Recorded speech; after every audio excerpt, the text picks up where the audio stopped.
All right. We got to get one more in here before it is officially time for Broncos for breakfast. And the spinning wheel. Still spinning. Still, there it goes. Welcome in, everybody. It is Tuesday morning. It's 7:32 a.m. Mountain Time, God's time, as I like to We're say. late. We're barely late, but we're within the air bar. It's not that 15 minutes late or whatever. People know. Also, the stream wasn't quite set for us this morning, so we got to give it time to breathe. Just a second, get people in there so they can see that it is going live. So all you people who have subscribed, the little notification, the push notification, so that way you know it's time for another episode of Broncos for Breakfast. Get that coffee poured, creamer if you're the straight kind of black kind of guy. I love my dairy products. It's probably the Midwesterner in me, so I do add a little creamer. But good morning, Scott. How are you doing today? Good morning. It feels like Seattle out there. I don't think it's supposed to stop raining in Atlanta until Saturday. So by the end of the week, I think we'll see animals lining up in twos in my front yard. I've got a canoe. I might put it to some good use. Yeah. So it's wet. It's wet. Yeah, it's gonna rain here this rest of this week too. But in Seattle, it doesn't really rain the same. It's just kind of a constant mist. I think London and Seattle have very similar weather, but it's gonna be good. I'm definitely low coming off. I haven't got a chance to talk with you Get more guys. cumulative water than Seattle.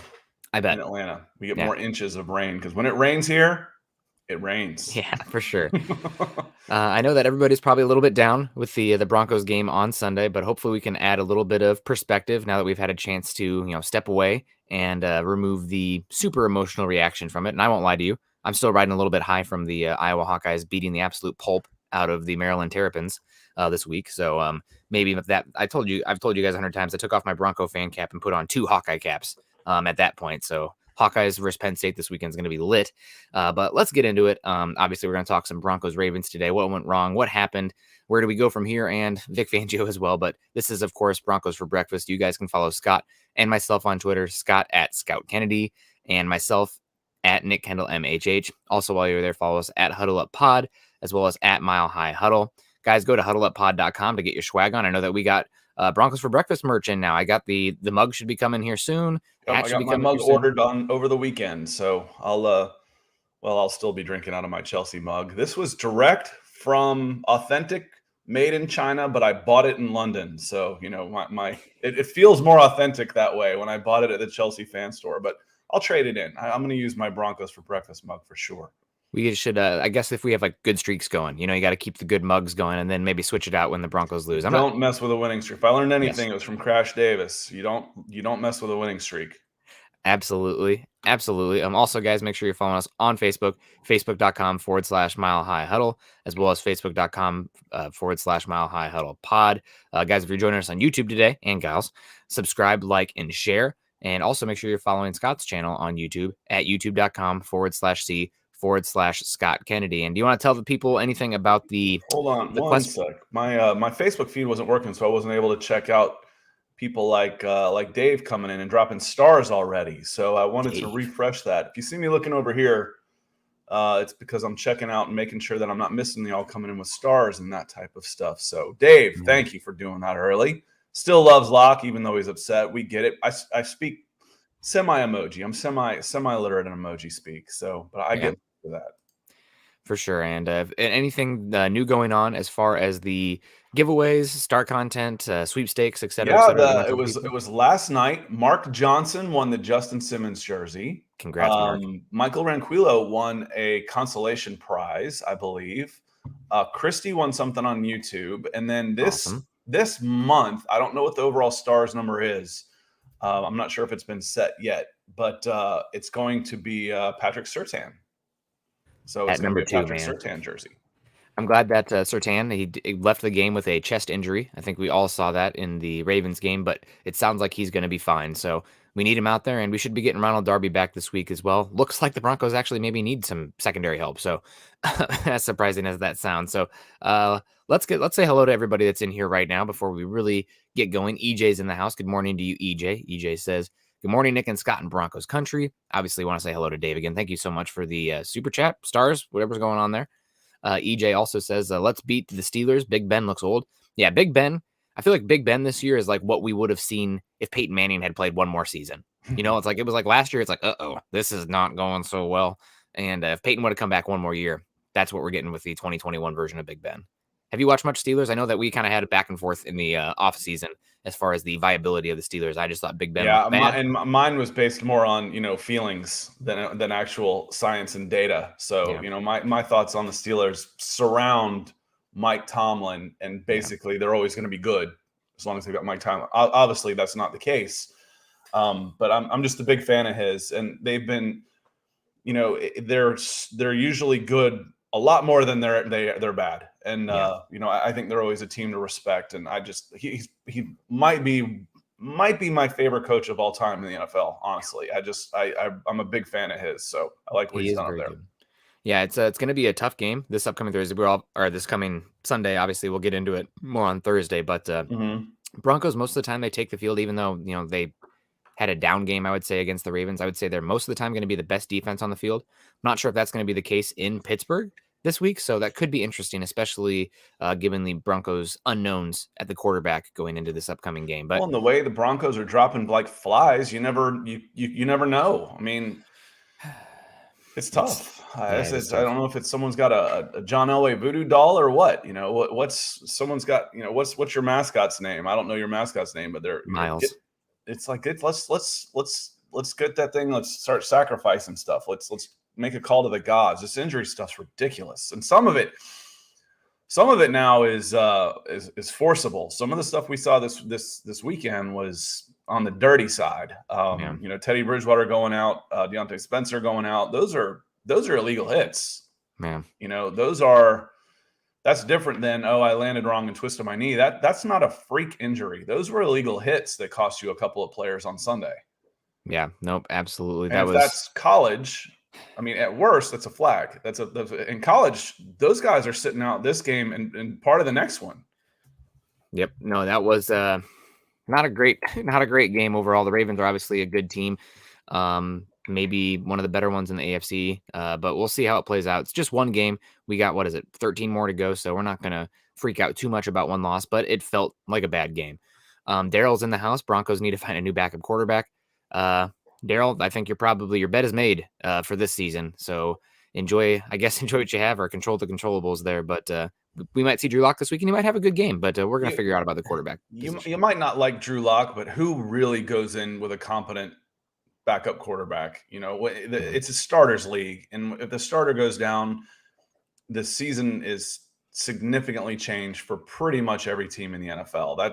That's everybody. Everybody wishes they had a better backup quarterback, unless they don't like the starter. Then the backup quarterback should be the starter. Yeah. And then they don't like the guy that becomes a backup quarterback. But I don't think anybody feels real good about their backup quarterback situation. If they do, it's because they don't like their starter. Yeah, or they're a team that invested in like a first-round rookie, and they have that spot starter. Like I bet you the 49ers fans feel really good about their backup quarterback. Like that kind of And that's because they want him to beat out the star. Yeah, if exactly. The starter's playing at a huge level, then they're like, okay, well, it's good. That's good. We'll wait for Trey Lance. Or, in Chicago, the same thing. Yeah, we have Dave coming in. Dave, I'm 100% with you here. It's very upsetting. I have a bad case of Chargers quarterback envy. There's a reality out there that plays out where the AFC West has the two best quarterbacks in the entire NFL for the next decade. And that scares me. But hopefully that doesn't turn out to be the case. But Justin Herbert and Patrick Mahomes look like about as good of quarterbacks as you're going to see in the league. And Broncos are going to have to find themselves that, or they're going to have to build a juggernaut roster around the quarterback consistently, which is hard to do. But it's going to be a tough field to till for the AFC West for the next decade with those quarterbacks. Well, and real quick, Facebook user, who we don't know who that is, says that Facebook is having a problem getting on Facebook. Just in case, I'm going to drop this the link to the YouTube link in all of the chats. So if you wanted to hop over and click on that, maybe you can watch it on YouTube, and that would be okay. That's fine. As long as you're with us, we're happy. You don't have to be logged in or anything, I don't think. But that's the YouTube link for that I just put in all of the in all of the chat. So hopefully you can find your way over. And Facebook user also says go Hawks. So I'm steering into that one because I'm looking for sunlight here after the Broncos let me down this week. Jeremy Sean says, good morning, fellows. Don't be trying anything funny the last 3 seconds of this podcast. Did we do something funny the last time? I was racking my brain. I don't remember doing anything that was a little off the wall, but we had trouble kind of off the wall. So it might, there was that one show. Not remember. Maybe it was that one show where we had trouble disconnecting because there was an issue with StreamYard, but I don't know. I said I'm not saying anything that I'm going to regret. Yeah. That one said, the Facebook one said it wouldn't disconnect. I'm like, as far as I'm concerned, we're still live. Yeah, exactly. Jason O'Neill, is there a disconnect between coaches and players? What happened during the game as I didn't get to see the game? Teddy didn't do well and the coaches didn't help either. The Broncos said, Lamar Jackson, we think you can't beat us through the air. We're going to play, pretty basic coverage. We're going to give you guys some free routes, some space for that. We don't think Lamar can hit those consistently enough, and we're going to make sure that Lamar doesn't kill us with the ground game. And obviously, hindsight's 2020. Maybe they should have, relented a little bit of the ground game for Lamar, especially with the back injury. But Lamar hit those throws consistently. And I feel like the Broncos also, it's really easy. Again, Captain Hindsight here, but the Broncos were running the football here. I got the data right here. 6.2 yards per carry. And the pass game was dreadful. Yards per pass, 3.5. Woof. So we saw the first 3 weeks, a lot of teams were stacking the box and saying, okay, we're not going to let the run game beat us. Teddy beat us. This week, it seemed like the Ravens were saying, okay, we're going to blitz. We don't think that your offensive line can hold up long enough against that blitz to get those deep shots. And we think we'll relent a little bit of the run game, but you're not going to beat us through the air this week with Teddy. Teddy had a bad game. Drew Lock also came in and did not play very well either. But the run game, going away from the run game, was a disappointment. That's one of those things. I think it was the week 1 game with the Giants where I said the Broncos needed to be almost stubborn about not going away from the run game. Even if it starts to feel like it's going away a little bit, you got to keep that balance. And that was especially true this week with two, first time starting guards. The way how quickly they went away from the run game was really upsetting. And that's probably my biggest disappointment in this game, other than I'll call it theatrics coming from Fangio after the game. But going away from the run game was upsetting. Well, Steve, we appreciate the stars also coming in. My feed on Facebook isn't refreshing, so if I miss you, I apologize. We'll try and go through. It's fairly quiet in here. I think people are on their Broncos for breakfast hangover right now. But if you look at the previous 3 games, getting back to your point, Nick, it's not like, I've used a reference enough times that people are probably sick of it, but the Broncos have been kind of a constrictor. If you look in the second quarter of the first 3 games, game was close, if not behind. I think it was 7-3 in game 1. It went, pretty late in the second quarter. It didn't start to get some breathing room until the second half. Yeah. So this is a team that tries to wear you down, tries to squeeze the life out of you, and tries to run the ball and use their defense and force you into making mistakes. That kind of went out the window when Teddy Bridgewater comes up with a concussion. So it's like, I'm okay. It's 14-7. That's okay. The Broncos have been behind before. They've been in tight games in all of these games. They're not just blowing everybody out in the first quarter and then cruising. That's not how they've been playing. They've been slowly but surely extending their league until the fourth quarter. It feels pretty comfortable. Yeah. So I'm okay with that. But then all of a sudden, what did I read? 5 running plays in the second half with Drew Lock. You weren't that far behind. And you were running the ball really well in the first quarter. Yep. That I think you went away from who was probably your best player in Javonte Williams and basically take him out of the game for you. And all of a sudden you're saying, the Ravens are saying Drew Lock can't beat us. Well, he didn't. No. He didn't. Teddy Bridgewater can't beat us. Yep. He didn't. I don't know if he would have. Maybe not. But the track record of the sustained type of offense was pretty good, but they went completely away from that in the second half. Yeah, and if you guys recall, and I'm sure Scott will recall too, coming into this game, I said, what was a key? I said, quick start. If you can get on the board first, and then you can kind of dictate the game, I think you got a pretty good chance against this Ravens team. Now, Lamar blew me away with how efficient he was passing still, but that Albert Okwuegbunam drop touchdown where the Broncos, I think, first drive of the game would have been up 7-0 off the hoof. That completely changed his off balance, didn't he? Kind of stumbled as the ball kind of flew over him. Yeah, that would have completely changed the game. You already have 7 on the board. Then you're feeling good. The Ravens might change how their defense looks. Teddy might be starting to get into a rhythm there because Teddy had, as good as Teddy looked the first 3 weeks, this was a bad game. He was missing throws. His placement was not great. He just didn't look comfortable. Well, and like I said, I feel like there's been pockets of that in every game so far. Yeah. It's just then he goes on a 7-for-7 streak and then the numbers kind of even out. Would he have been able to do that against this team? It's a different team for sure. Mm-hmm. But we never got a chance to find out. So hopefully he's healthy. And and will come back and play in the next game against the Steelers. Yeah, no, we hope so, but we'll see. If not, we'll get a chance to see Drew Lock. And as we said in this season, the reason you keep a quarterback like Drew Lock, who is competent, maybe, not a viable franchise quarterback, but somebody who can spot start in the very least, is because you might lose Teddy Bridgewater for a game or two, and you feel much better about squeaking some games out with a Drew Lock than a Brett Rippon, even though Rippon is, they protected him and he's 1-0 or whatever. But with the margins for error the Broncos have, yeah, exactly. With the margin for error the Broncos have, that's what you need to be able to do. So we'll see here. Kareem Gomez, are we expecting any players to return from injury this week? It does sound like Ronald Darby is going to be back this week. How much are you going to need Ronald Darby versus Ben Roethlisberger, who won't throw the ball past the sticks? I don't know. We'll find out. But it's good to have the depth there. You want to have those guys. I'm just poking fun at Big Ben. All of it's nice, though, to give the pass rush a little extra time and vice versa. There's synergy there. We saw it both times on that Hollywood Brown long pass. There were 5 in the rush. That first one, that diving catch, there were 5 in the blitz. It didn't feel like it because that pocket set up nicely, and all 5 of them are standing there on the wrong side of their offensive lineman. And Lamar Jackson had all day to throw, but that actually was a blitz. So, having a little bit more coverage, just like like I said, it works. They work together. You pressure the quarterback. You don't need to be as close in coverage. You get a little bit tighter in coverage. It gives your pass rushers a little bit more time. Neither of those things happened in the passing game against Lamar Jackson. He had all day. Whether you're sending 5, 4, he had all day to throw. And there's too much talent on an NFL team to give any NFL quarterback all day to throw. Yeah, it was an unfortunate game in that regard. The Broncos were really missing. I would say they were missing Bradley Chubb in this game. Shelby Harris has been amazing against the run this year, but his pass rushing has been pretty much non-existent. I don't know if I think he's a wrist injury. It's a different type of rush, though. Yeah. Yeah. I mean, it's like, he's been great against the run, but they're not running the ball in a traditional fashion. It's speed. You got to have speed. Having a typical 3-4 with 300 pounders up there, and you got a half a ton in your 3-4 defensive lineman, that might clog up the front, but you better have some speed to get to the edge.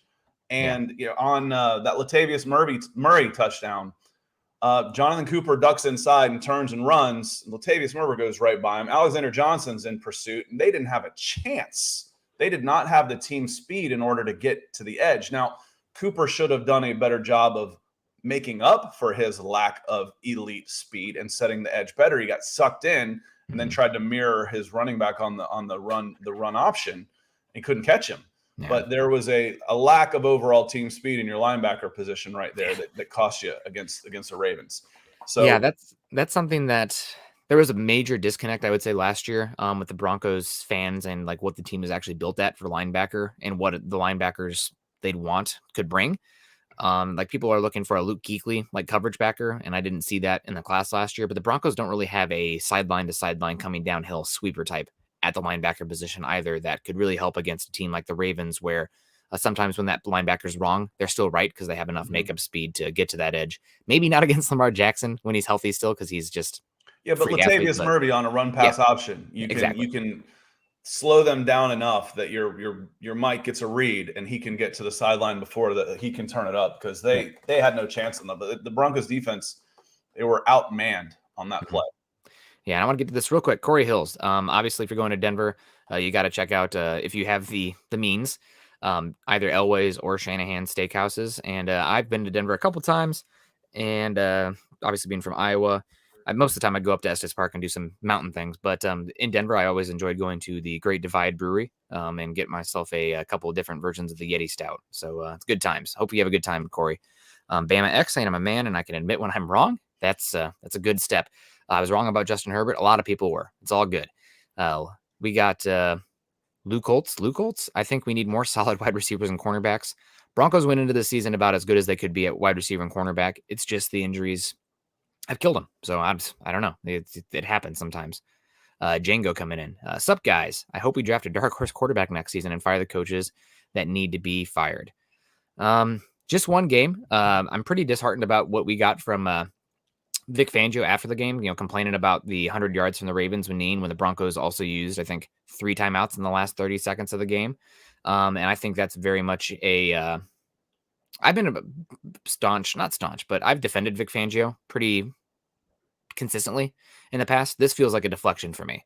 We're going to make this the end of this game about something else, not about how our shortcomings and how we failed the fans and this team in the biggest game they've had in a while. I think it's a deflection.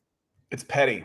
It's He made it personal yeah. and he made it petty, and it looks like sour grapes when you're on the end of a beatdown. Yep.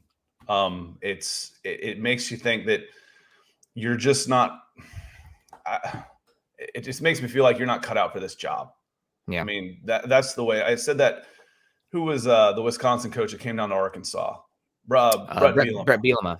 Brett Bielema was up at Wisconsin complaining about Ohio State Urban Meyer recruiting too hard and breaking some of the gentlemen's agreements that we had in the Big Ten. I'm like, and you're going to the SEC? Good luck. You're not going to make it, man. This isn't for you. And when you're turning this game around, when you were pretty well dominated about something like that, about a 5-yard running play, we see people run out the clock all the time with just a dive up the middle.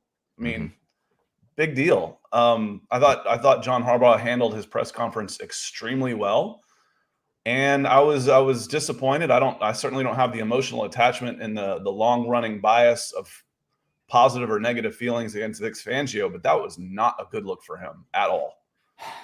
Yeah, it's just petty's a great word. Deflection was one that came to me. Like, you have to answer some questions, and the Broncos, why did it look this poorly? What was the game plan? Was your game plan the wrong call? Like I feel like they neutered the pass rush somewhat to really contain Lamar, and maybe sometimes you kind of have to do that, but it didn't work. If you look at the entire game plan and the way the results happened, where it was almost like, by God, I don't care if we win or lose this game. I'm exaggerating. Yeah. I don't care if we win or lose this game. We're going to break this GD streak right here. It's going to end. They're not going to do this against us. And instead, Lamar Jackson goes out and throws for his second highest game in his career and torches you on offense. But by God, we didn't give up those 100 yards until that last play. And you saw his reaction.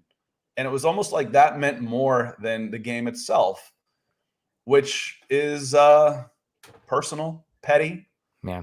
And it wrong was thing to hang your hat on. It's wrong. It was wrong. I like Kareem Jackson. He's like, man, I don't give a is what he said. I don't care. We got beat. That's what matters. And we needed to be better. That's what matters. Yeah, and unfortunately for the Broncos, both their starting safeties were two of the lowest graded players, according to Pro Football Focus, in this last game. Justin Simmons with a 36.2, tied for the Broncos' worst grade. His coverage grade of 29.6. There's obviously most of his was in coverage, because Kareem Jackson is a scary man in run support. Yeah, he's a scary man in run support. I wanted to hit Andrew real quick. Let's do it. He came in with the stars on Facebook too. I says, why do the refs constantly swallow their whistles whenever we play the Ravens? I hate that. And some of that, to me, there's a difference between, all right, these guys are letting this play too much. They're getting away with holding. They're getting away with pass interference. But when you start endangering players, something's wrong. Something's wrong. And whether or not you agree with it, because I was showing that hit on I've told y'all before, one of my baseball dads played 8 years in the league, and he's my age. So, basically anybody my age and anybody that played in the league and lived through all these big hits is like, the NFL's soft now. Is it soft or not? You cannot touch the quarterback's face, not from his chin strap up. You cannot touch his head. You got hit in the face. You got a concussion. That's a penalty. Yeah. Any three ways about it, that's a penalty. We referenced the phrase hospital ball last week. And I said that those plays were basically made illegal. You're not allowed to hit a guy who's not looking when you throw him in a truck. Now, Teddy Bridgewater threw that ball under duress, got the ball away, sees an open man. He doesn't have time to see in the coverage. He sees a guy who's trying to get it away. But that is a hospital ball. Yeah. And that's an illegal hit. That you're not allowed to do that. That's targeting. That's defenseless receiver. That's all of it. That's endangering players. That's a problem with the NFL refereeing yesterday. Yeah, not great. Not great. This one, the Broncos were just so severely outclassed, though, that the Ravens probably got away with a little few hits here or there, but Broncos had a few good hits on Lamar as well when he was running, trying to punish him a bit. And The Broncos, the game wasn't within a small enough margin where like one or two calls like that made the difference, in my opinion. Yeah, I mean, maybe, but no, I'm not talking about the game. I'm just going into the question about Andrew Lampies. Why do they seem yeah, to swallow their whistles? And I'm like, you normally see that with the holding and the getting away with pass interference, but when you're going head hunting, that's different. And I don't think the OA hit Teddy. on Teddy was dirty. I don't think that was dirty. That was just unfortunate. He's 6'6" and comes in and he hits him high. The hit on Spencer, that's dirty. That's illegal. You're not allowed to do that. That's a dirty hit. Yep. And I know that the Pro Football Focus grades aren't the end-all be-all, but I just want to circle back here. Broncos abandoning the run game when they have two offensive linemen against a blitz-heavy team, and you're running the ball as efficiently as you are. Netane Moody, everybody's been, who can we bench to start Netane Moody? Netane Moody comes in with a 3.0 out of 100 pass blocking grade in that game. He was very bad in pass blocking, but a 3 out of 100, I've never seen a single grade that bad in my life. It was rough. It was a rough game for Moody. I haven't been as high on him as some of the other mile high huddlers from what I've seen. He just isn't moving laterally that well. Nope. So thinking that he's going to come in and be the answer, I'm not sure where that's coming from. I haven't seen it. Yeah. I haven't personally seen it.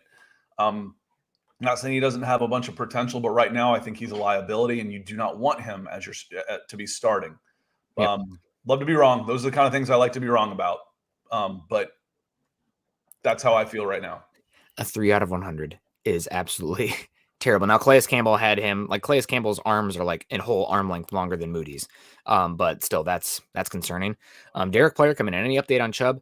No update on Chubb that I've heard. I think I put the bye week as a check-in on Chubb time. He might come like a week before that.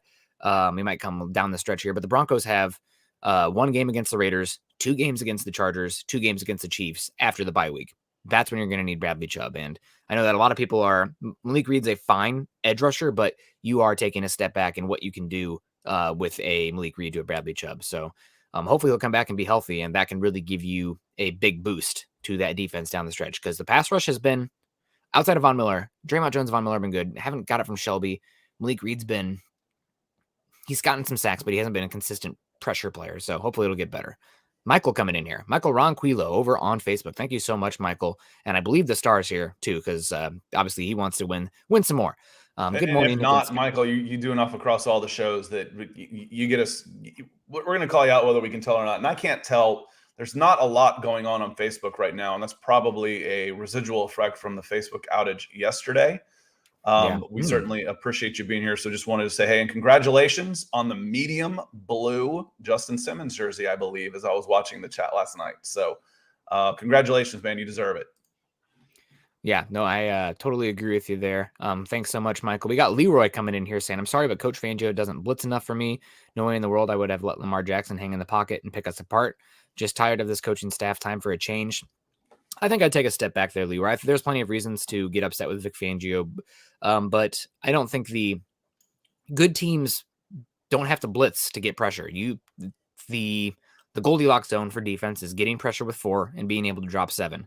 And the Broncos decided strategically that they were going to say, Lamar, you're not going to beat us with your legs. You're going to have to beat us through the arms, and we don't think you can consistently find the open guy and make the right throw.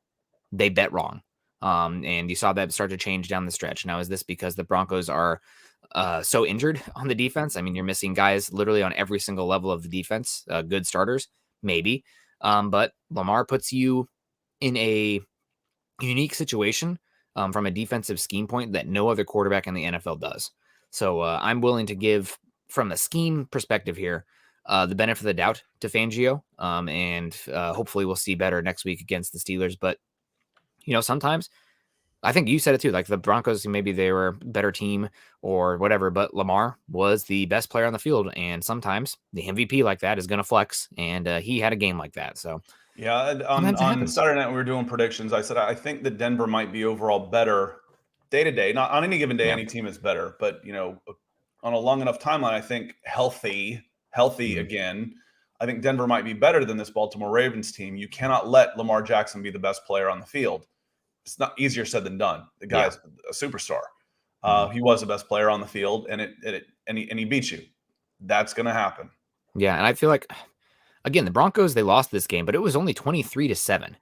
This game's defense did not play like the best defense in the NFL. But the issue for this game isn't the defense. The issue for this game is the offense. There's going to be a point, and we said it all season. We said the first 3 games, maybe it's not the case for the Broncos where the offense isn't going to have to keep up. You're going to have to keep up with the Ravens, the highest proficient offense the last 3 years combined. And this was a game where the offense only put up 7 points. Not efficient, not extending drives. I think they had 10 punts on the game.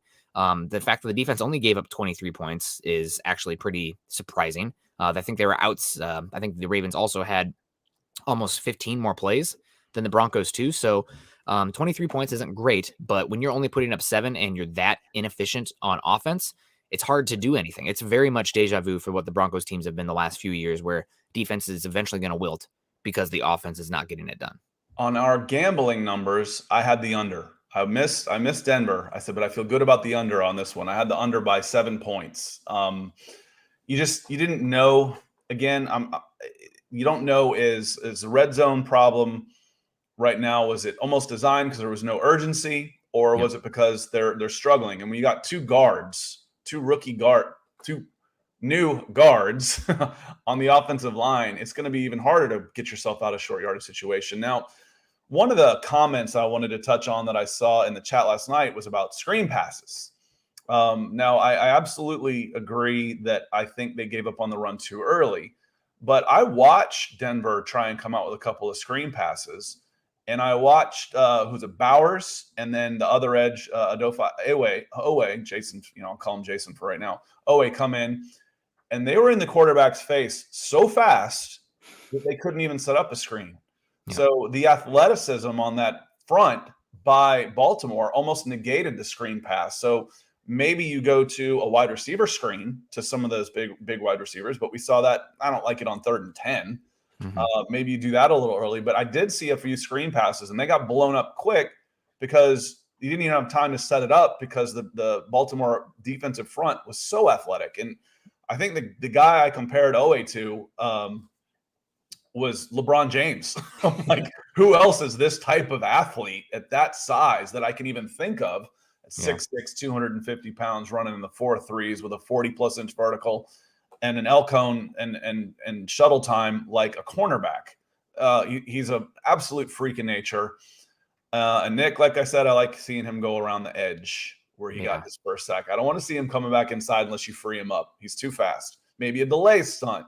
Otherwise, turn him loose. He got his sack coming off the left end against the right tackle. And I don't think, was that Massey? I'm not sure Massey laid a finger on him. Yeah, that's the fact that you have a guy with the body type that he has, with the athleticism he has. Those are my favorites. The guys who are big enough to play 9, athletic enough to play 9 technique and reduce all the way down to like 5 and 3. Chef kiss, man. I love it. That's why a big reason for this upcoming draft. I'm a huge fan of Aiden Hutchinson at Michigan and George Karlaftis at Purdue. Those 6'5", 265 to 275 edge rushers. You can do a lot with those guys. Lawrence coming in. I missed a lot. I'm going to have to go back. Good morning, guys. Good morning to you, Lawrence. It's okay. We're just kind of hashing out here. It's good vibes. I mean, the Broncos maybe lost, but like I said, guys, one game. The Broncos they weren't going to go undefeated. Nope. They were not. And you knew that. I mean, we kept saying it on here. Like, Teddy Bridgewater is leading the league in completion percentage over expected and EPA per play. He's going to regress. It's going to happen. He is not the best quarterback in the NFL. He maybe can finish the season top 15, top 10. Still, I mean, there's just one game. But the Broncos were going to stub their toe at some point. This was a wake-up call game. Now it's really on this coaching staff, the leaders in that locker room, to, rally the troops and say, okay, we had a stinker. It's going to happen. We're going to move on. And we got Zach H saying, true, if our guys lose morale, we're going 8-9. Well, luckily for the Broncos, they already have 3 wins in the bank. Right.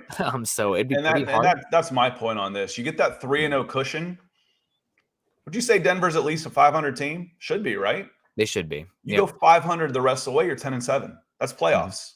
Now let's roll the dice and see what happens. Try and get everybody healthy come January.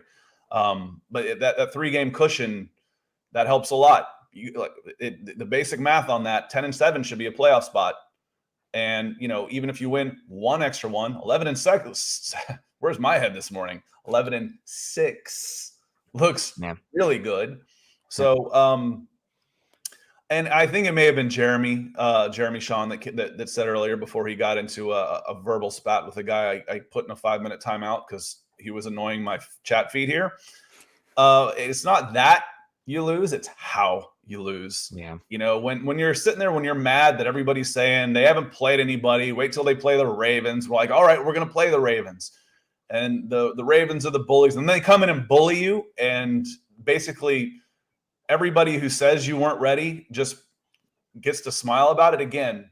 That doesn't matter at the end of the day. But right now, after a game like that, you're like, son of a, here I was thinking, they were right. And I don't like being that wrong. So, Yeah. and that's what's hard about it now. But that all goes away in a week. You come out of the Pittsburgh game 4-1. It's all forgotten. Now you're 4-1. Forget about it. Yeah. So, no, I totally agree next with you game. there. 100%. And yeah, we need to win this week. That's absolutely correct, especially then getting momentum with the Raiders coming to Denver the week after that. But going to Pittsburgh is going to be tough. And welcome back. I hate simps. Just remember, this is a Morning. Broncos podcast, and please be respectful to our users. And you're welcome to come in here and talk Ravens with us. So the mistake people make is thinking Lamar can't throw and loading the box will stop him. Lamar's got a fantastic arm. This might be your first time in one of ours, but I've said he's the closest thing that I've ever seen to Michael Vick, where you've got a guy who's the best athlete on the field playing quarterback, and then he's got a flick of the wrist 60 yards. Yep. It's not the prettiest throwing motion in the world. That's okay. Phillip Rivers, I still can't believe he's a quarterback. The way he throws a ball, it's just weird. I grew up with Bernie Kosar, guys that just you wouldn't ever think are a quarterback that were really good. Lamar Jackson is an MVP for a reason, and you're not going to be an MVP being Taysom Hill. You got to be able to throw the ball, and he is a good enough passer to be an excellent quarterback, and he showed that on Sunday. Yeah, and I want to get to Leroy here. Can I ask you this? If we lose to the Steelers the way they play football right now, the season is over, in his opinion. You still got 12 games left, and you'd be over 500. Now, what makes it really difficult is that the AFC West looks incredible. Like this Broncos team, I have zero qualms about saying they'd be the winners of the AFC South. Just absolute trash division. Terrible. The leaders just lost to the Jets. Yeah, God, terrible. But the AFC West is really tough. So maybe, but you'd still be over 500 with everything you want to accomplish still within your grasp in front of you. So you'd have to rally the troops, obviously, and this is a big win. But it's going to be interesting to see how the Broncos bounce back on this one. Also, I wanted to get to this one from Martin because I think this is an interesting point as well, and I kind of hinted at it earlier, but I wanted to circle back from Martin on Facebook. Thank you for joining us this morning, Martin. Harbaugh brought pressure all day and totally nullified our offense. On the other hand, once again, Fangio continues to bring no pressure game in and game out, and that drives me nuts. There's something so romantic about the blitz that I just don't. Maybe it's because everything circles back to Iowa, but the Iowa Hawkeyes rarely blitz, and they haven't given up more than 24 points in a game in 27 games in a row. They keep 7 back, and they pick you off all day, and because they can get pressure with 4. That's when magic happens on defense. That's what's romantic to me is pressure with a front 4. If you can get pressure with a front 4, you are a dangerous defense. Doesn't matter what else that goes on behind you. Everybody else is going to get better if you can get pressure with a front 4. Yep. And I feel like there is something to say about your personnel with the Broncos they have right now. Like Alexander Johnson, 3rd and 5. Is he going to be better dropping in space and playing, a hook zone? Or is he going to be better blitzing in an A-gap?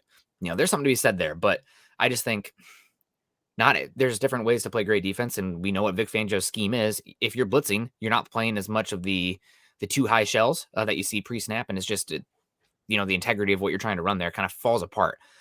So I wanted to circle back, though, about Harbaugh bringing pressure. That's Wink Martindale bringing pressure, the defensive coordinator, one of the higher blitz rate guys in the NFL.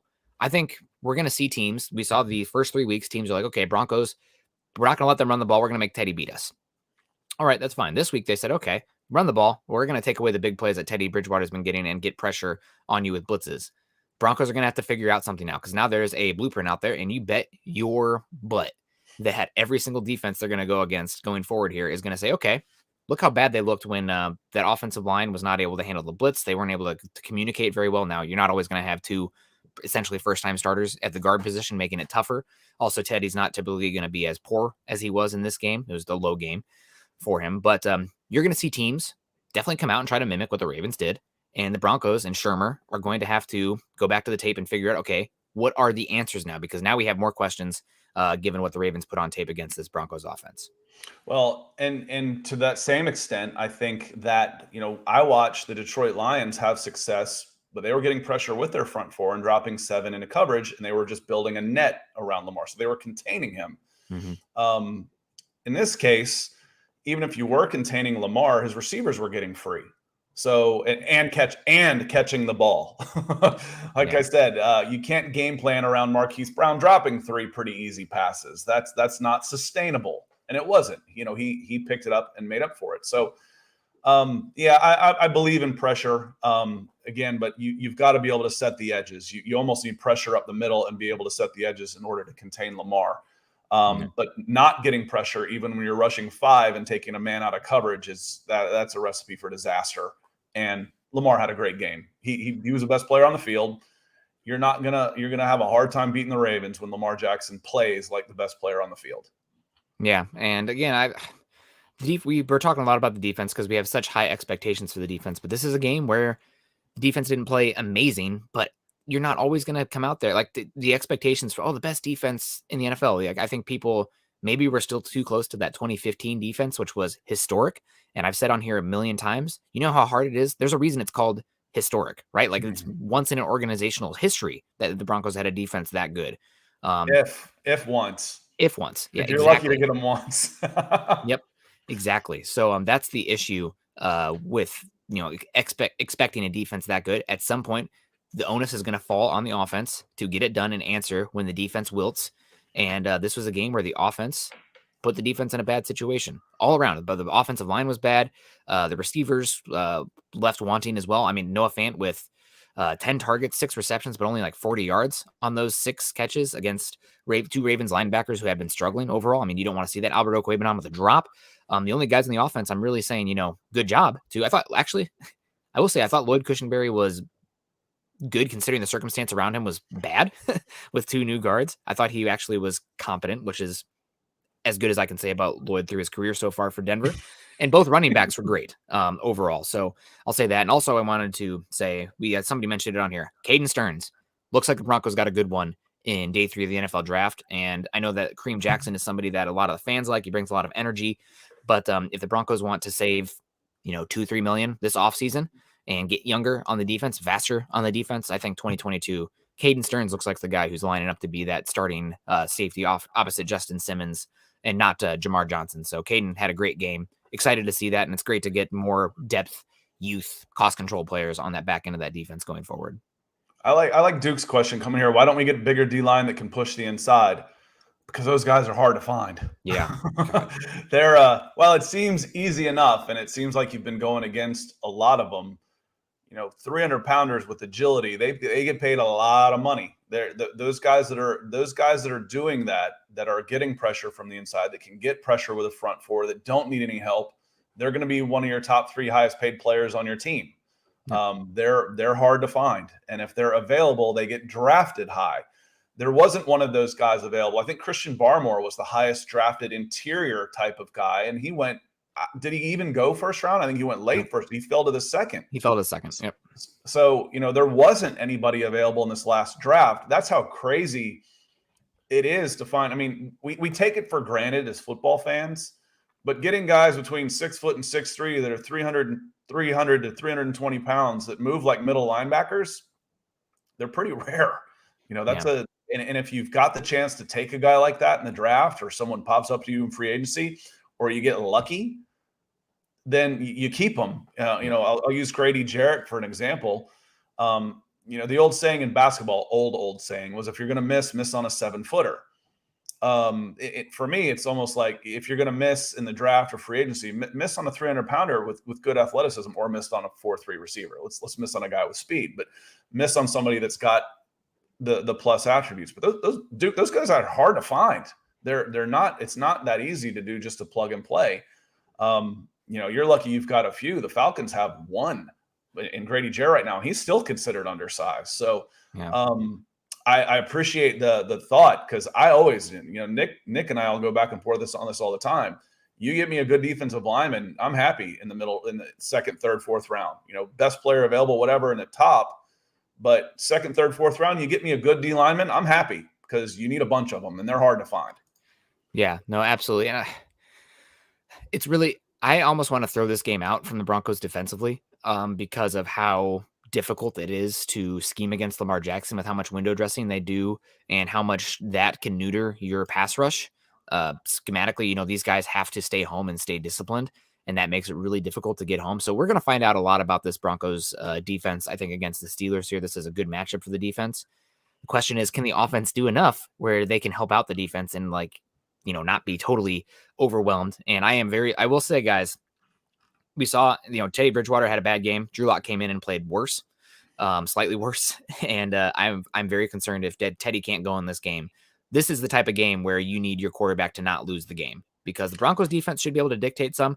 I really am fearful of a turnover-prone quarterback coming in and coughing the game away. I'd still, if Drew Lock wants to go, I want to see a quarterback get a full game, a full week of preparation as a starter, going in the game as a starter, and then starting the whole game before I'm going to, and even then, I'm not going to judge, just like you're ready to throw out the defense on this game, I'm not going to judge Drew Lock on this game. The difference is you've got a lot more track record with Drew Lock. You're like, well, Drew Lock hasn't changed. Well, if he has to go, let's see him as a starter. It's tough to come in against the Baltimore Ravens team when, especially if you're going to abandon the run, and your offensive line isn't holding up. What the hell is he supposed to do? Lawrence coming in with more stars. Appreciate you, Lawrence. He says defense didn't play once they lose hope. And you've seen they lost hope when the coaches let that long play get over the top by play calling the wrong play. There's a lot of that goes on. Then, the defense can only hold for so long that if they don't get picked up by the offense, they're going to break. And we've seen the other direction the last 3 weeks. Close games, and all of a sudden the Broncos kick a field goal. The Broncos get a touchdown. 3-0 turns into 6 to 9 to 16, and all of a sudden it's 27 and this thing's out of reach. It worked the other way this week, where the offense was not helping out the defense at all, and they're eventually going to break. So that's a good comment. Appreciate you.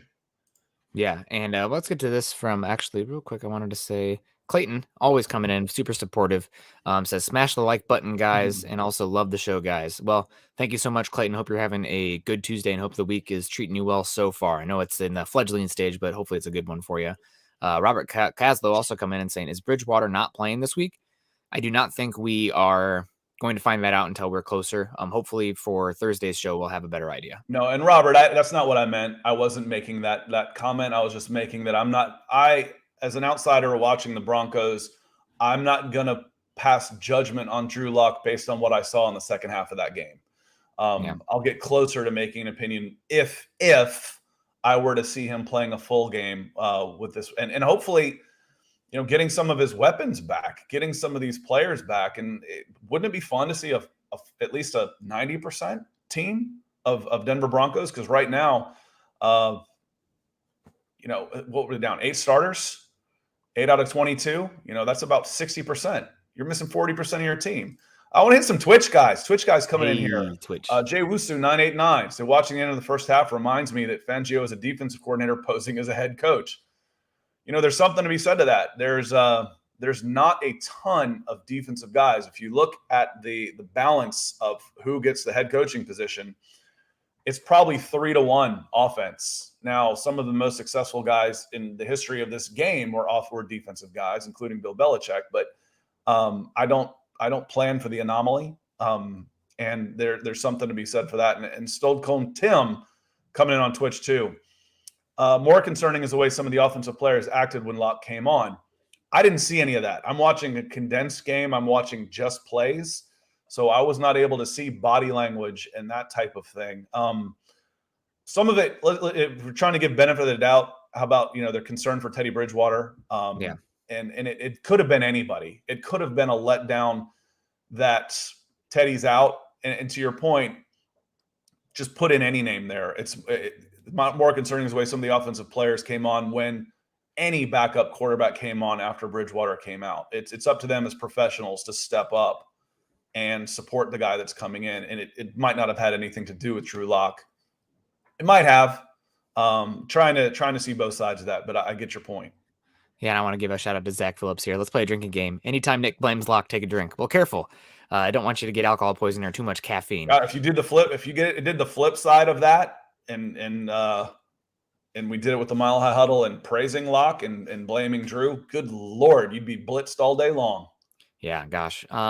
Did you see, speaking of dunking on Locke, this is just me bringing up facts here. Something somebody said, no interpretation here. It was DJ Jones for the Bengals, who was the Broncos heavily pursued him 2 off seasons ago. And he said, listen, they both offered me deals, but who do you want to go play with? You want to go play with Joe Burrow or Drew Lock? So, it's not, is what it is. But I don't think that there's nobody believes in Drew Lock more than the people who were pulling for him in the Broncos fandom. So I think also to circle back to your point, Teddy Bridgewater, I think it was much more about Teddy Bridgewater getting hurt and how much this team has rallied around Teddy, the person in that locker room, and the belief that they had in those first 3 games after he played competent, good football. It was DJ Reader, not DJ Jones. You're correct. Thank you so much for the correction there over on Twitter, Stone Cold Tim. But I think it's more so about Teddy Bridgewater and how much they like him, have rallied around him, his energy, et cetera, et cetera. And DeAndre Witherspoon with a good comment here. I'll get back to Dylan here. Teddy's energy is infectious and his leadership and intangibles is a big thing. And it very much is. So I think they were just like, maybe they thought they had a chance with Teddy in there. He was rallying them at halftime or et cetera, et cetera. And, then the concussion makes it an issue for them. So I think it's probably as much about just being concerned about Teddy and just the way the game was going in general. And, people are saying, oh, here we go again. Well, with the offense struggling and maybe everything going that way, it's just everything kind of pointing that way. So unfortunate, but everything went against you in this game. It's not going to be like that every week. Coaching decisions, injuries, and the injuries are a big part of it. Yep.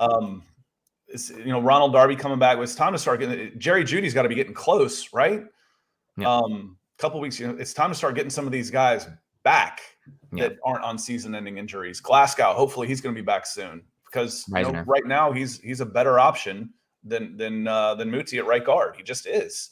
He might not be great, and I certainly think that's the first name I'm circling when I'm the general manager on how to manage the salary cap. I don't think you're going to see something happen with him at the end of the year with either a new deal or something. Because he's certainly not playing like a top 5 guard, but he's getting paid top 5 guard money. But that's irrelevant for the season right now. You need him in this team. He's a better player right now. Yeah, I agree. So the Broncos hopefully will keep getting healthier, and just one game. We'll circle back here on some final points. Dylan Von Ark's coming in saying, make sure you hit that like button on the way in. Make sure you also, if you haven't done it yet, do it on the way out. Also, if that's Facebook and YouTube. Also, Facebook user, keep the positivity. I just think we need a little bit of a perspective on this game. And I tweeted it after the game was over. This was a stinker of a game. And I get a lot of people in the moment of the game are hyped up emotional because the gut reaction. You're fans, right? You're fans. This is you have an emotional investment, and that's great. But I'm very much it's probably because my science and statistical analysis background where it's like, bleep bloop, like robot. What's the bottom line here? It's one game. The Broncos were not going to go 17-0 this season. We knew they had questions to answer, and this was a test, and the Broncos failed this test. Mm-hmm. You have it's like we'll make it an example like school because was in college for freaking ever. You took a multiple daily quizzes, and you're doing great on those daily quizzes. They're not worth very much on your final grade, but they add up. And that was the Broncos' first 3 games. And then you had your first big test in this game. Teacher handed it back face down to you, and you saw that you got a D. Let's say you got a D. You're right now in you have a D- in the class or something because of that, whatever, or a C. Let's say a C because the Broncos are still 3-1. Your season's not sunk because you had one bad test. You have many tests to come where you can answer the questions and make it up. So sorry to get the scholastic nerd example here for you guys. And you can tell Nick was a much better student than I was because I was the guy that showed up on the first day of class, picked up the syllabus, got 0s on homework and quizzes and A's on my tests the 4 days that I showed up in class and took my C and left. My mother is a teacher, so I did not have much of an option there, especially she was a teacher in the schools that I was at. So if I was doing that, she would know. There's no hiding it. Yeah, no, definitely something that you want to think about here. It's just one game. We got a lot of games to go. Hopefully this team will respond, and they're going to have to respond, right? Like there's no option about that. How badly they played. There's new stuff on tape that Shermer, they're going to have to go back to the drawing board and say, okay, why did this happen this way? Why did it look this way? Hopefully they don't just excuse it away with, a rookie offensive line or young offensive line on the interior that hasn't worked together as a unit. You also have obviously bad games from the quarterback, but there was schematic stuff here that the Broncos are going to need to figure out what went wrong here, because teams are going to try to mimic this against them going forward. And I like Jeremy's comment here. He's kind of echoing what you're saying. It was supposedly a huge game. We didn't show up. How as a competitor do you let that happen? It happens.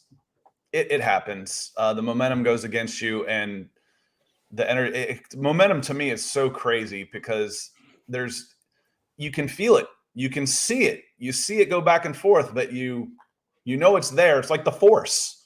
It's there, but there's no way to grab it. There's no way to grab hold of it and say, give me some of that momentum, except to go out and take it. It's just strange, the mental aspect and how much the belief changes how people play. And the mental aspect of this game, I think it's fascinating. But like you said, if they don't respond Sunday, I'm pretty worried. They have to. Then it's time to get a little worried. You come out of this 3-2, not even 3-2. I'm not even going to say a loss, but if you come out and play the same way and get dominated, the way you dominated the other three teams, then I'm starting to have some concerns. So I agree with you. That's a good comment. Yep, 100%. We got it. Oh God bless you, Jetty, coming in right now with the super chat. Man, you guys are starting to scare me a little bit. I was gonna have to. Chad. Oh, there goes the lights. No, it's Jetty Splash coming in with a $5 super. Thank you very much, Jetty. I said no one is talking about our two guards being pushed around all day, leaving room for sacks and disrupting plays. What? Well, I feel like we've talked about that a good bit actually on this show today. I thought both of them were pretty good in the run game, and to go away from the run game when the game was still 1-2 possessions was a big mistake. That was probably the biggest coaching failure. I mean, if you ask Shermer right now, why'd you go away from the run game? He's like, that was a mistake. I shouldn't have done that. Obviously hindsight's 2020, but that was a big issue, and hopefully you'll get those guys, at least one of those guys, back healthy this week. And that'll help the offense look good. But also, I mean, how much the interior cohesion and chemistry matters for a team that blitzes and shows blitz and brings pressure from different areas. Somebody to the line and drops back. You have to have really good communication and cohesion with that unit, and start popping in two new guards. That makes it so hard to do. So, and Nick, it's not just any two guards. It's Quinn Miners and Muti. What are their strengths? If you're going to say, what do I need to do to protect these guards? What is it? What are their strengths? They're people movers. Yep. Run block. Yep. Their run blocking is their strengths. Forget the fact if they're, and it's probably always going to be their strengths. And forget the fact that they're young, and that's the best way to protect a young player is to run. It was a mistake, just flat out, to giving up on the run too early. So I agree, and we can move on. We talked a little bit about him earlier, Jetty, that Glasgow coming back will make this a better offensive line because he's better than Moody right now. I know it. When you see somebody struggle, you say, man, I want the next guy. It's just natural. The old phrase, the most popular guy on the team is a backup quarterback. I never blame a player for not being good enough. That's not his fault. If Graham Glasgow is not good enough, is he still better than the guy behind him? Yeah, he is. Now it's up to me as a general manager to upgrade that position. And it's up to those guys to do the best they can and give the best effort and have the best attitude. If they're not good enough, that's up to me. That's up to me to either, one, protect them as a coach, or two, to get better at that position. And I promise you, with that price tag on Graham Glasgow right now, he's got a big red circle around his name, and he knows it. Yep, exactly. But thank you so much, Jetty. We appreciate you. Also, Air Mason coming in saying, best podcast. We appreciate that too, Air. Hopefully we're adding a little bit of levity to the loss. And what makes Broncos country, or just any fan base, really toxic? It's if you're coming off of a season with a pretty harsh quarterback battle, and a team then loses their first big test and both quarterbacks look bad. Everybody's upset. There's no finger. Everybody's just mad at everything. So hopefully we'll get a little bit better. And Stone Cold coming in saying the backup on this team isn't that popular. Depends on who you ask. I would say depends on the time of day. Depends on the time of day. Yep. But guys, we got to start wrapping it up here.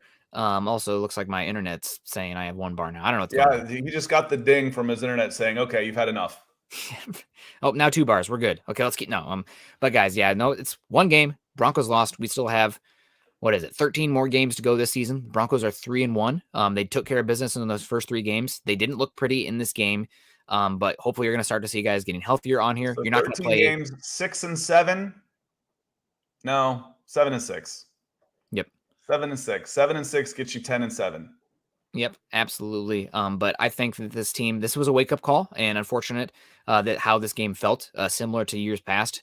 But the Broncos in this game, out-schemed, outclassed, outplayed, outcoached, Out press conference. whatever you want to say. Yeah, this was a game that was bad.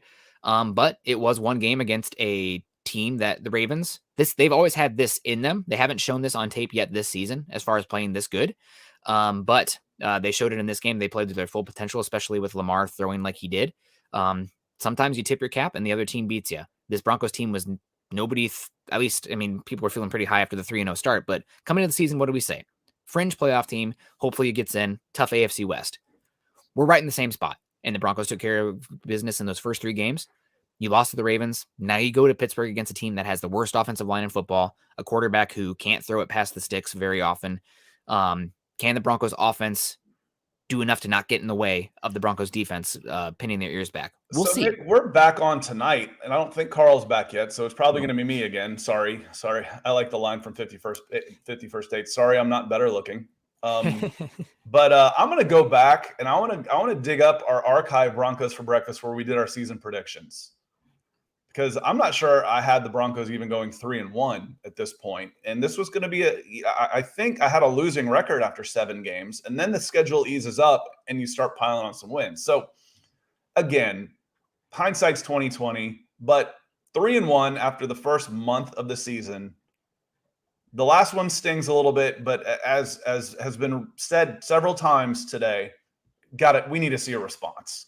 We need to see a response from the professionals against Pittsburgh. They're beatable. Yep.